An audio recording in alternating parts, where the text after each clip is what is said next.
Banco do Brasil reporta seu resultado e o resultado foi abaixo do esperado pelo mercado.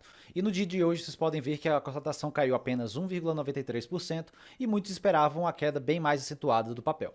Nesse vídeo eu vou comentar alguns pontos em relação ao balanço e os motivos porque o mercado não se comportou da maneira que muitos esperavam, de cair muito mais do que isso que caiu hoje. Então vem comigo para o vídeo para você entender um pouco mais. Lembrando que esse vídeo não é uma recomendação de investimentos. Primeiramente, vamos olhar aqui para a parte do lucro líquido ajustado e do ROI do Banco do Brasil. Aqui vocês podem ver que o ROI do Banco do Brasil fechou em 8,4% nesse terceiro TRI de 2025. Péssimo ROI, não tem muito o que falar, o resultado está sendo horrível, com um lucro líquido de 3,8 bilhões. E como vocês podem ver, o lucro saiu da faixa de 9,6 bilhões para 3,8 bilhões, uma queda de praticamente 60% do seu lucro. E se olharmos para a ótica dos 9 meses, o Banco do Brasil já lucrou 14,9 bilhões, muito abaixo dos 9 meses do ano passado, praticamente 50%, e seu retorno sobre patrimônio líquido fechou em 11,2%, diferentemente dos 21,5% que aconteceram no ano passado. Então, não precisa muito falar, todo mundo já sabe disso, balanço péssimo, e vamos olhar alguns pontos do balanço que podem nos dar sinais de melhoria para o médio prazo. Primeiramente, vamos olhar para a carteira de crédito expandida do banco. Ela teve uma redução de 1,2%, totalmente esperado por conta dos prejuízos que o banco vem tendo na sua parte operacional. Eu vou comentar aqui sobre isso mais para frente, mas em relação a setembro do ano passado, a carteira cresceu em 7,5%. Então, mesmo com a situação atual, a carteira ainda vem tendo um certo crescimento. Como podemos ver, a inadimplência de 90 dias, que é a principal, está em 4,93%, olhando para o banco como um todo. E a cobertura de 90 dias reduziu para 165,9, saindo de 184,8. Então isso aqui é péssimo porque eles estão com menos cobertura em relação à inadimplência do seu crédito. Então isso pode gerar mais provisões para devedores duvidosos no próximo trimestre. E aqui vocês podem ver que no segundo TRI de 2025 a cobertura foi de 109,7 e caiu para 90,5. Então eles consequentemente vão ter que aumentar ainda mais essas provisões para o trimestre que vem. E olhando para a carteira de forma individual, a carteira de pessoa física, ela teve um crescimento de 7,9%, isso está ótimo, mas a parte que segue ainda extremamente ruim, a inadimplência de 90 dias, que é a principal, subiu para 6,01%. E o banco destaca que se não tivesse a pessoa física do produtor rural, se fosse sem o produtor rural, seria de 5,33%. Mas mesmo assim é extremamente elevada. Então o banco está tendo problemas sim com seu crédito para vários tipos de carteira. Eu vou mostrar as próximas a seguir. E vocês podem ver aqui que a cobertura também caiu, o que pode gerar mais provisões para o próximo trimestre ou os próximos trimestres por conta da baixa cobertura do seu crédito. Se olharmos para a carteira de pessoa jurídica, ela teve um crescimento de 10,4%, que é excelente. Foi a melhor carteira aqui do Banco do Brasil, ela teve uma redução de inadimplência de 30 dias e de 90 dias, saindo de 4,18 para 4,06, mas a sua cobertura também reduziu, saindo de 190 para 178. Mas mesmo assim, ainda temos um ponto mais positivo na parte de pessoa jurídica aqui para o Banco do Brasil. E a inadimplência da parte de micro, pequenas e médias empresas segue em 10,25%, que está elevadíssima. E a carteira de agronegócio, agora eu vou falar a pior carteira que está acontecendo no Banco do Brasil, que ela está crescendo apenas 3,2%, então um crescimento bem baixo, se olharmos na ótica anual, e a parte de inadimplência de 90 dias está em 5,34%. E olha que ela saiu de 3,49% do segundo TRI de 25 e também de 3,04%, então um crescimento bem expressivo da inadimplência da carteira de crédito do agronegócio do Banco do Brasil.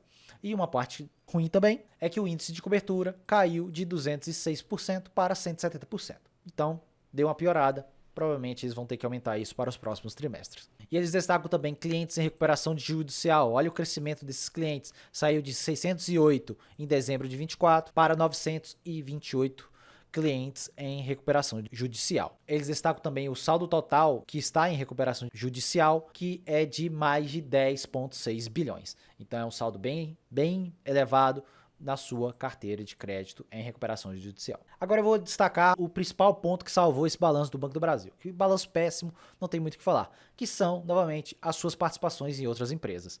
Vocês podem ver aqui o lucro que o Banco do Brasil teve em relação às suas participações em outras empresas. E nesses últimos 9 meses de 25, acumulam mais de 12,25 bilhões. E apenas no terceiro TRI de 25, esse lucro ficou na faixa de 4 bilhões. Então, isso salvou o resultado do Banco do Brasil. Como vocês viram, ele teve 3,8 bilhões de lucro total, então não precisa fazer muita conta. Se as suas participações deram 4 bi, o banco lucrou 3,8 bi no final, teve prejuízo. A operação de crédito está dando prejuízo no balanço do Banco do Brasil. Não tem muito o que falar aqui. Então, o que vem salvando o balanço do banco são as suas participações em outras empresas. E isso também já aconteceu no passado. Em um período como de 2015 até o de 2017 e 2018, onde a forte inadimplência atingiu também o Banco do Brasil, a sua participação em outras empresas salvou o balanço do banco por bastante tempo. Vocês podem ver aqui que foi basicamente o que está acontecendo agora. Por bastante tempo, a sua participação em outras empresas salvou o balanço do Banco do Brasil. E a parte mais negativa desse balanço, que eu já comentava desde a primeira revisão de guidance para baixo, é que o Banco do Brasil ia ser bem difícil ele conseguir aquele piso do guidance que era de 21 a 25 bilhões. Então eu já achava 21 bem complicado a acontecer. Eu acreditava que na faixa dos 20 era até possível, aí eles reduziram para a faixa de 18 a 21 bilhões.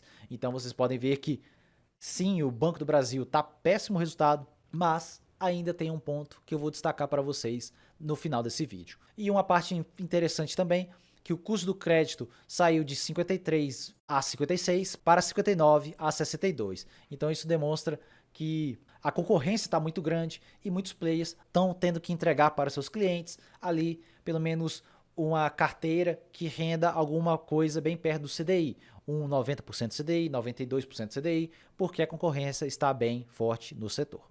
Thiago, o Banco do Brasil teve esse péssimo resultado, abaixo do esperado pelo mercado, que o mercado esperava 4,6 bilhões, se não me engano, foi de 3,8. Então era para ter caído muito mais, porque caiu só 1,9%, como aconteceu hoje.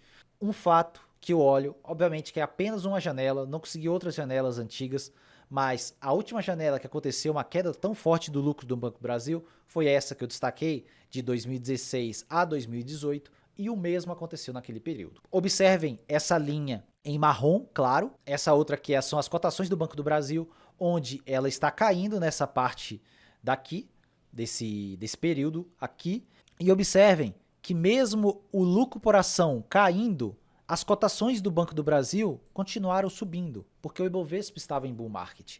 E isso pode estar acontecendo no momento atual. As cotações caíram, pararam de cair de uma forma mais acentuada e estão voltando a subir. E vocês podem ver aqui esse exato mesmo movimento, onde as cotações caíram de uma forma bem acelerada, bem rápida, bem forte, e mesmo com o lucro por ação caindo, as cotações estão subindo. Porque o mercado começa no bull market a se animar mais e a precificar melhor os papéis. Porque mesmo o Banco do Brasil estando caro, na minha visão ele está caro hoje, se olharmos para um período que aconteceu igual de 2021 a 2024, que foi um período que basicamente quase nada subia. Então as empresas, o Banco do Brasil ficou muito tempo por 4 a 4,5 preço sobre lucro, mas essa não é a precificação do banco em um período de mercado de alta, como pode estar acontecendo no momento atual. Porque se olharmos o PL histórico do Banco do Brasil, como vocês podem ver aqui, a mediana do PL, sem todas essas distorções de PL muito alto ou muito baixo, a mediana do Banco do Brasil ficou em 6,04. E hoje ele está em 5,4. Tudo bem, o balanço está péssimo, está ruim, mas e quando melhorar o balanço? E quando melhorar o balanço? Que pode acontecer isso, como vocês viram, em 2016 também aconteceu. Então, isso que está acontecendo agora, o que eu mais vejo é o mercado reprecificando o banco, não da forma que ele estava precificado em um período de bear market, que é o que aconteceu nesse período. Aqui era um período de bear market e podemos estar entrando em outra janela de bull market, como aconteceu em outras vezes. Então, esse é o ponto que eu vejo aqui. Isso quer dizer que você tem que comprar do Banco do Brasil agora, que ele está barato? Não, o banco não está barato.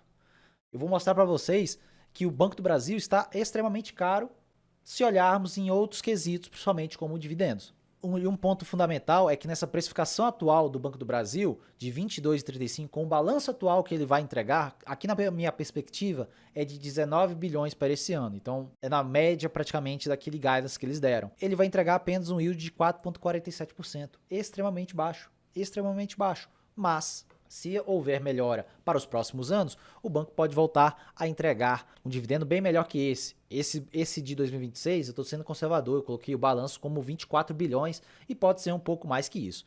Mas vocês conseguem ver, o ponto principal que o mercado vem precificando atualmente é um cenário de bull market para o banco e não um cenário de extremo pessimismo. Mas na minha visão, meu preço teto ainda continua de R$ 21. Eu pessoalmente não compraria Banco do Brasil para minha carteira no momento atual, abaixo desses preços dá até para pensar um pouco mais.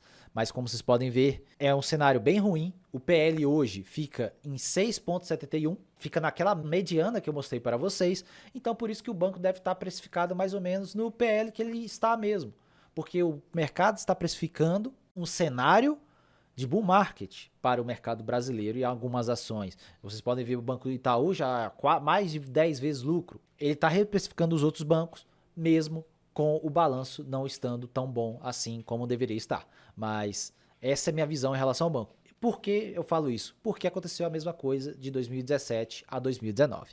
Então, essa é a minha visão em relação à precificação atual do Banco do Brasil. E em relação a dividendos, o Banco do Brasil anunciou outro dividendo extremamente baixo, 0,07 de JCP por ação, não dá nem 0,5% de yield, como vocês podem ver, um dividendo bem baixo, como já era esperado e eu já comentava isso em outros vídeos. Esse anúncio foi desse aqui, do terceiro TRI, e o próximo anúncio vai ser no dia 19/11. Vamos ver quanto eles vão anunciar para ser pago lá em dezembro, que seria relativos ao balanço do quarto TRI. Então vocês podem ver que realmente a situação do banco não está tão boa. Então isso é o que eu tenho a dizer no momento. Mas isso não é nada a se desesperar, porque se você já tem ações do Banco do Brasil ou pretende comprar as ações do Banco do Brasil, você tem que ter uma visão que o balanço está em recuperação. O banco está em uma recuperação de resultados e isso vai acontecer nos próximos anos e não agora no curto prazo. E na parte técnica do Banco do Brasil, vocês podem ver que eu esperava, eu já tinha feito um vídeo sobre isso, eu esperava um movimento de alta se o balanço viesse melhor do que o esperado pelo mercado. Como o balanço não veio bom, esse movimento pode ser cancelado, não tem como ter certeza ainda. Esse movimento teria que vir mais para baixo antes de desconfirmar esse ombro cabeça a ombro, porque ele pode ter um erro assim no curto prazo e depois voltar a subir. Mas eu não tenho tanta certeza se isso vai acontecer. É mais provável que, se subir, o banco fique oscilando entre esses dois fibos aqui, o de 76% e o de 23%, até os balanços realmente melhorarem para o Banco do Brasil. Então é isso, pessoal. Um vídeo bem explicativo aqui em relação a alguns pontos do balanço. E como eu já destaquei, balanço bem péssimo, não tem muito o que falar. O banco ainda vem decepcionando. E como eu comentava, existia muita possibilidade deles revisarem para baixo esse guidance de novo e não cumprirem ele. Eles pelo menos revisaram, mas agora já é tarde, né? Porque o quarto TRI tá logo ali, não adianta nada você revisar para 18 a 21 bi, porque todo mundo já sabe que não vai conseguir fazer os 21 bi, provavelmente vai ser ali perto do 18 e pouco, e é isso. Então, como eu destaquei, o banco vem ainda tendo prejuízo na sua parte operacional. Então, comenta aqui embaixo se vocês têm Banco do Brasil na sua carteira, se vocês acharam esse balanço ruim. Não, com certeza a maioria dos comentários vai ser balanço péssimo e tudo mais. Então comenta aqui embaixo o que vocês acharam. E se você for novo por aqui, se inscreve no canal para receber mais vídeos como esse. Te vejo no próximo vídeo. Um forte abraço.